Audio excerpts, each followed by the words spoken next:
Okay, before we start the workout, we're going to do a quick warm-up just to making sure that the body is ready so we don't get any injuries and just to get the best performance. I like doing assisted squats just because it gets me through the whole movement. I can do this slow, making sure I'm using the right muscles and I'm activating the right muscles, and just to groove that pattern. I also like to include some rotational and some lateral movements for my warm-ups. These are areas and planes that we don't really train because everything we do is this forward and backwards motion. The side lunges trains your adductors and abductors, adductors being your inner thighs and abductors are your baby glutes, and also works the ankle mobility as long as you keep your feet flat on the ground. Right, let's get into the workout. The first exercise is going to be the squat. Now, depending on what equipment you have, will determine what squat variation we're going to be using. If you have weights, barbell squat is our best choice, whether it's front squat or back squat. You can load this exercise, and overall this is just the best muscle and strength builder. If, however, you don't have access to any equipment at all, I recommend you to try squat pulses. So rather than doing hundreds of squats, do squat pulses for a minute. Now this is going to be a burner. After the 1 minute of squat pulses, you're going to go immediately to do 30 seconds squat jumps. If this is too challenging, you can just take 30 seconds rest. Regardless, after the 30 seconds, you go back to your squat pulses again and complete another 60 seconds. Now the second exercise is our calisthenics favorite, the pistol squat. The great thing about this is that it's very scalable. Even a complete beginner can do a variation of it. All you need to do is just use a box and lower yourself onto that box and do pistols that way. The lower that box is, the harder it's going to be. Now if you have the strength but you lack the mobility, so as you go down towards the floor, your non-working leg just kind of kicks the floor, you can elevate your working foot so you're clearing space between your leg and the ground and do pistol squats this way. This is actually really challenging because you can actually go lower than in a standard pistol squat, and this increased range of motion will actually build more muscle as well. Do 20 reps, 2 to 3 sets on each side. Our third exercise is the Bulgarian split squats. Now there are two variations that I like to play with. One is the upright one, when you shifting the focus on the quads, or the lean forward one or sprinter lunges that's more biased towards the glutes. Now the upright posture is rather challenging because you need to maintain that vertical position to target the quads.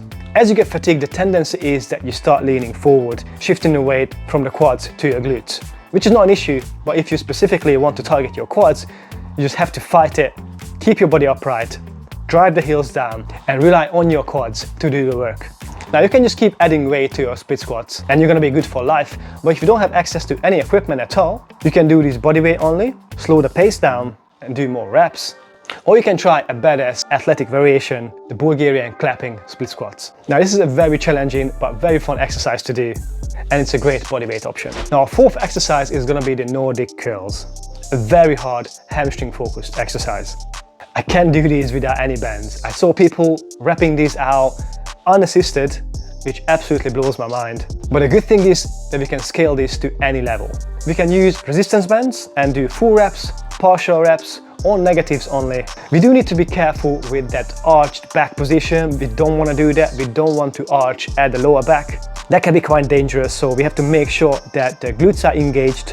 We do this posterior pelvic tilt, which is basically a bum tuck, keeping the core engaged and maintained throughout the whole rep and the set. But on a good note, this is a badass exercise and one of the best, in my opinion, to grow bigger hamstrings. For an easier bodyweight only option, we can do a hamstring bridge, which is really similar to the glute bridge, but as we extend our legs, it becomes more of a hamstring focused exercise. We can do these on the heels or with the feet flat, which way we will target the calves more. The fifth and sixth exercise combo is a superset. We're going to target the adductors and the abductors, meaning our inner thighs and our baby glutes. Now these are often neglected areas and we don't really train that frontal or side-to-side plane, so they get weak and they can cause all sorts of issues. The side glute hip dips will target our baby glutes, I like to call it, also known as your glute mid and min. If we neglect them, they will come back in forms of lower back pain and tightness.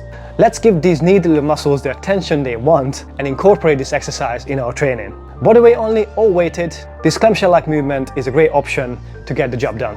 The adductor dips is our favorite choice when it comes to targeting the inner thigh muscles. We do need to pay attention though, not to turn this into an ab exercise. Drive the movement with your inner thighs rather than your core and obliques. What I love about this exercise is that we barely need any equipment. We can scale it really easy. We can start these on the floor, and as we improve, we can elevate the foot to make it more difficult.